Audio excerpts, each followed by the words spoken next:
distracted with anyone. Now, okay, we're starting now, and we're figuring out how to do this. Oh, with my mom's on the condo, there's no chopsticks in there. Yeah, I heard it. I got it without finding a condom or chopsticks. All right. So, as we go through this call, just feel free to message through either WhatsApp, because I won't be able to see the chats at all. Hello. We just started, so don't worry. So I really can't see the chats through the Google Hangouts as I'm presenting. So either just kind of start talking, and I'll shut up and let you speak, or feel free to message through WhatsApp, because I also have my phone next to me.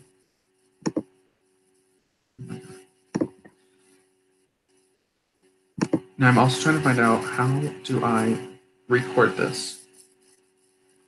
Or does it already, does anyone know? Does it automatically record? Okay. We're gonna take a second.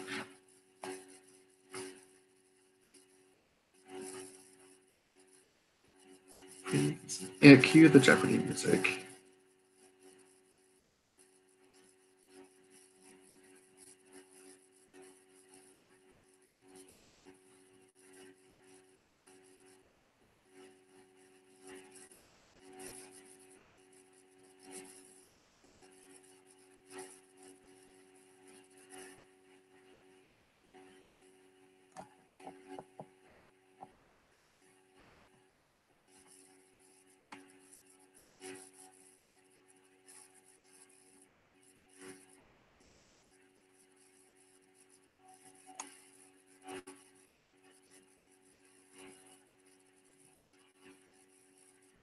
All right, we're good. We're good to go.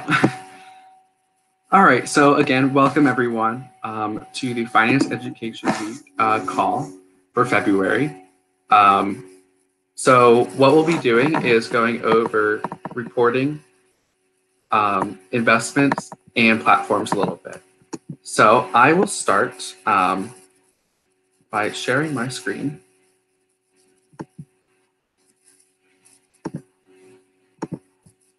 Here. Okay, not here. We're not going to start there. Okay, so here we go. So reporting, investments, platforms, oh my. So as I kind of mentioned before, just if you have any questions as we're going, just start talking, or message me on WhatsApp on my phone on me. So we're going to start off with reporting and what exactly reporting is, because this is something that a lot of EPFs have kind of talked about as something they don't feel comfortable about with doing. So a report is a document that contains information organized in a narrative, graphic, or tabular form, prepared regularly or as a required basis, and they refer to specific periods, events, occurrences, or subjects, and may be communicated or presented in oral or written form. And they're really here to just provide information. So going through this again, you can organize it in a tabular form like an Excel spreadsheet in Google Drive or an Excel document.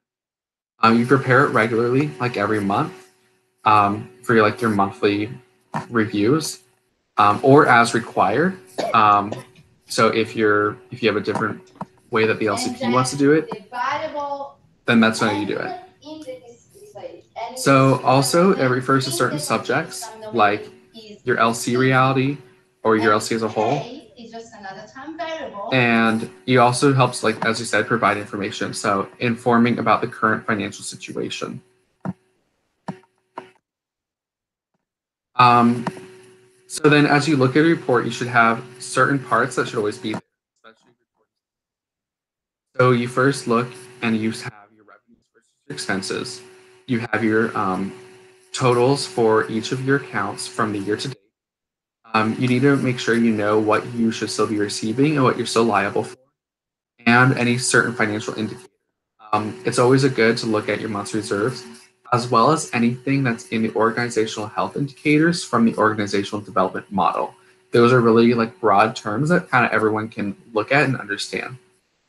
And all of these kind of lead towards reviewing your financial sustainability. But before we really look at reports, we need to know what we're reporting on. So what is financial sustainability? So financial sustainability is achieved when a business is able to deliver products or services to the market at a price that covers their expenses and generates a profit. So in terms of Isaac, financial sustainability is achieved when the LC is able to deliver the products to your exchange participants at a price that covers both the expenses and generates a profit for the LC. But while you're generating this profit, you need to remember that the organization was established because of its mission, and the organization exists because it sells products to the exchange participants. So as you are creating this profit to then reinvest into your local community, remember that you need to be making an impact. You need to be driving experiences while also maintaining a profit. So here's a little thing to kind of help you understand your financial sustainable. So ask the question, are you in profit? Yes or no? If you are, great. If you aren't, what program is not in profit? So if every program is in profit and maybe you just need like another month, I will stop moving. So if every program is in profit, it might just need like another month before like, becoming sustainable. If every program is not in profit, find the reason why a program is not in like profit. Why is there a loss? So once you find that that problem, maybe there's no marketing being done. Can you solve that problem? Well, yes, you start doing marketing, and after 1 quarter, does that help? And if it does, that's great. You're now sustainable. But if it doesn't, then you need to move members away from that program to a more profitable program. And if it's a problem that you can't solve, maybe it's something more externally, like with university relations, then you also, as the same, need to allocate members to a more profitable product. So here are some examples of reports, and this is ones that John has given to us. So here's one that's an MC Finance report.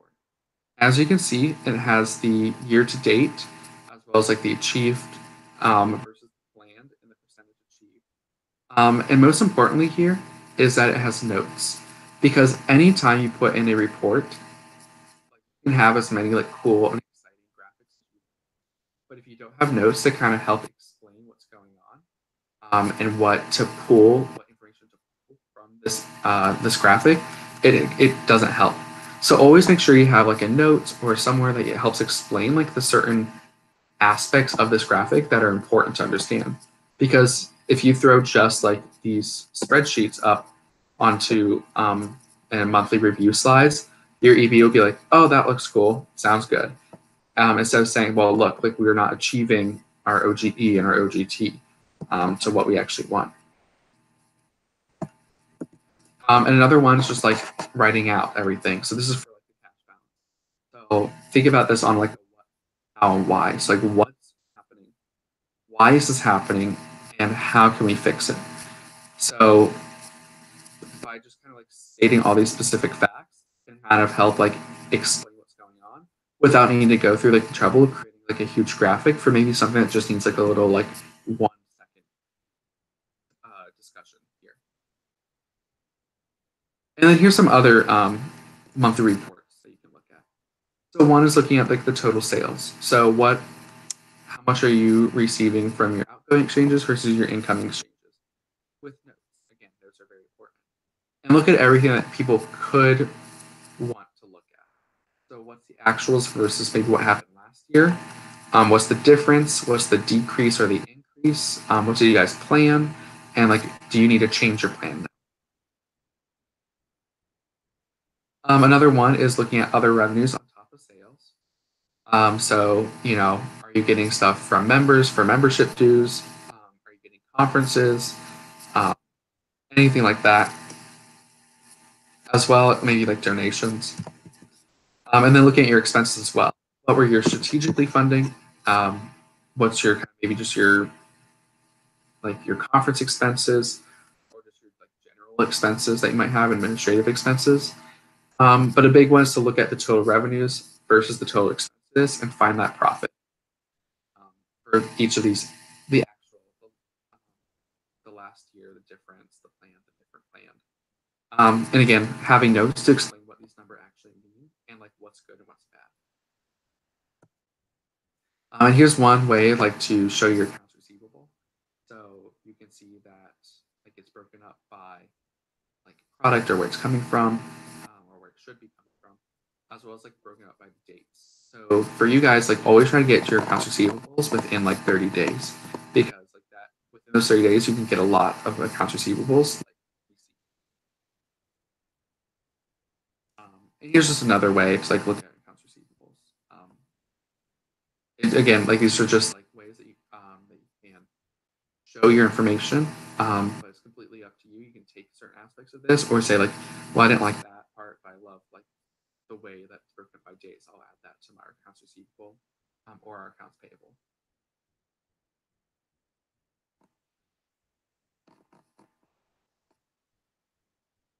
Okay.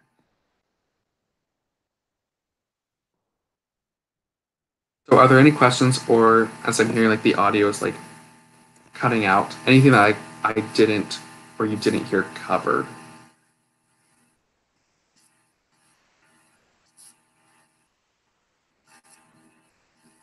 And you can just talk into the video as well.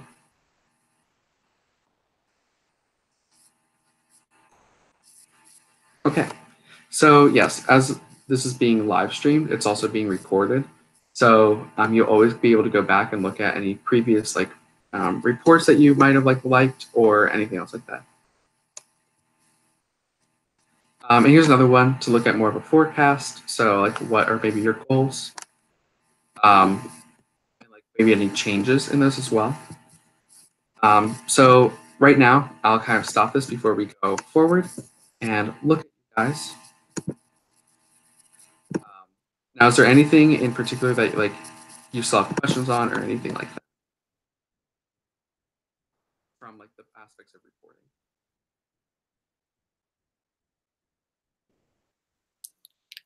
I'm good. Cool. Cool. Okay. Sounds good. All right. So I'm gonna share my screen again. Thank you to everyone saying if the audio's cutting out, that's really helpful. And we're going to go right back into it. Okay, so now we're going to talk about investment management and the idea behind the decision making. So there's a 4-step process that might seem long, but if you're doing it within a timely basis, it won't take no time at all. But it will also really help keep you guys together and understand what's actually as you're looking at investment. So first, identify your costs. Identify the costs that would happen for this investment that you're thinking about doing. So let's say you might want to invest in a university extravaganza. So what are the costs for this? And then identify the benefits for this as well. So if you do this university tabling event, what would be the benefits? Maybe you get more face time, maybe it would be brand awareness. But what are the additional revenues, or the new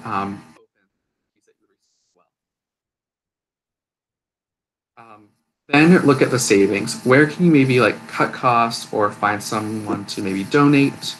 Maybe ways that you can increase or better the processes to also save time as well. And then you would map out a timeline. So when do things need to occur? So when will you need to purchase certain aspects, versus when will maybe the revenue start coming? So when will these benefits? So if you get opens at the events, how long after until they actually become approved? And then also, what are some non-quantifiable measures? So what are things that you really can't control, nor capture? So maybe weather, maybe the weather that day might be an issue, or maybe the engagement of your members at the tabling event. example. So you kind of like look at these 5 parts in step 1. But you need to keep in mind that you need to set a deadline for when to see the benefits. Because if your deadline is 3 months after, that might not work. However, if you want to see a deadline of seeing new opens and new EPs within like the week, that's a much stronger deadline to see almost instant like results from this.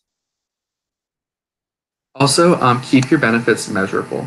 So make sure you're able to measure on number of EPs, number of opens, number of approvals, maybe like the total number of donations. It should always be measurable instead of saying like changing the world. Like, yes, that's what we want to do, but how are you going to actually measure that change? And step 2 is evaluating. So here's some frameworks that you can use. Look at a pros versus a cons.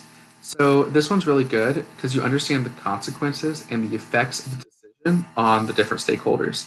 So either being the internal stakeholders like the LC or the external ones like and your outcome would be like a list of all the negative and positive consequences, and they should be ordered by importance and impact. So it could be that there could be a huge cost incurred, but maybe the pro is you get 50 new opens and 5 new approvals, which is like what you kind of like weighing the scales of those. Also, measuring by return on investment. Now, this is more of a monetary weight. So you would check if the investment is efficient if the return is high enough to warrant. So you would look at the outcome. So the outcome of looking at the return on investment is you should be able to evaluate the worth of the investment and be able to compare it to the future investment. And you should always have a baseline to compare it against. So maybe what previous BPFs have done, both from your LC and maybe other LCs as well. And then you can also look at these other methods, looking at a risk assessment, so just seeing where the risk could come in. Looking at a payback period, which is slightly different from return on investment, but the same idea of you would kind of look at how long it takes to make back your money. So if it takes 2 approvals to make back all the money you invested, how long will it take for you to? And also, how will this impact the LC long term? Now, this doesn't have numerical measures, but it's kind of more of a non-quantifiable way of measuring, well, our members will become more engaged, et cetera, et cetera. And actually, is there any other suggestions? Or how to like evaluate investment?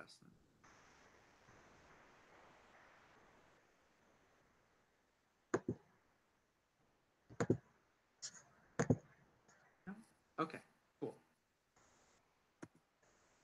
All right, so then you actually go on to make the decision. So, but before you make the decision, who are you going to involve and who do you need to make the decision with? So try to cut out as many people as you can to make it more efficient and more streamlined. So you don't need the whole EB to decide on OG. If you're going to do an LC-wide event or an LC, like the whole LC is needed, that's where you might need like the whole EB to help get their members engaged. And what information do you need to make the decision? So maybe contacting previous VPFs about similar investments and kind of maybe asking your board or the university about information on maybe logins or tabling rules, etc. And this is like always come prepared with information if you have to go ask for more information. So make sure you have your plan ready if you have to go to the university or the board to ask about money. And also, what are the impacts? Now think about everyone that would be involved.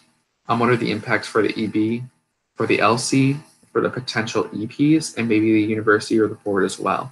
And just kind of think about those before making a decision. And then after you make the decision, who needs to know about it? How will you communicate it? Who is involved in the execution? So who needs to know that it's going on?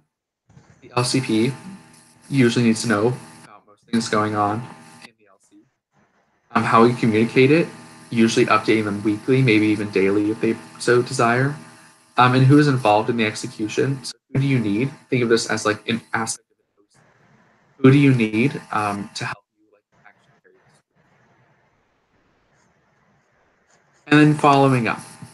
So when you follow up, you need to consider about who's actually doing the reporting.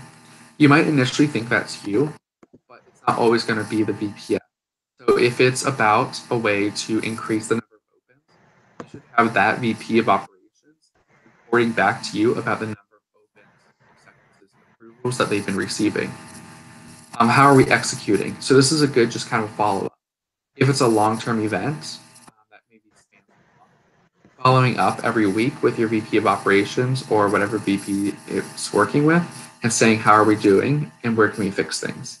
And that kind of goes into the results. If we're not receiving any results, do we need to either cut the investment or do we need to change just something slightly around to make sure that we actually do start seeing results? So here's an example. Kind of like I've talked about this throughout, but it's very condensed here. So you have a campus event that costs you $150. You're going to track them by the number of opens and approvals. And your goal is to get 30 opens with 5 approvals within 2 weeks of the event. And that 2 weeks is that deadline that you have. So your VPF will report, the VPF, will report on the opens and the approvals each week and will help assess the bottlenecks with the relevant VPs at that time. That's just kind of like, even though this 4 steps took long and it seems like a long process with a lot of thought, overall, this example kind of combines all that into one single box. So before we go on to the coming soon, is there anything about the investments that you guys have questions?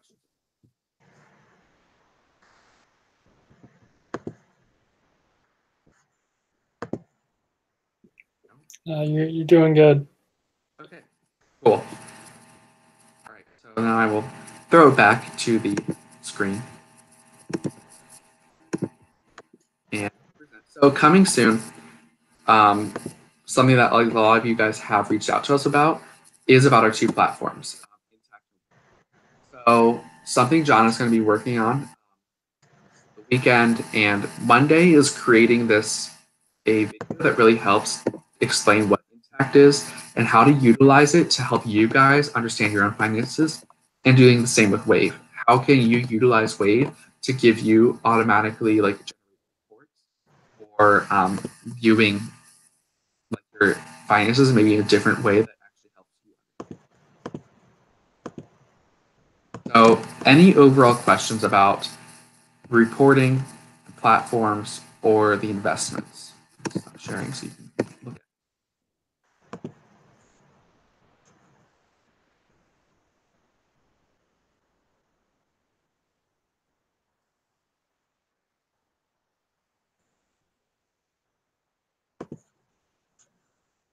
Cool. Okay.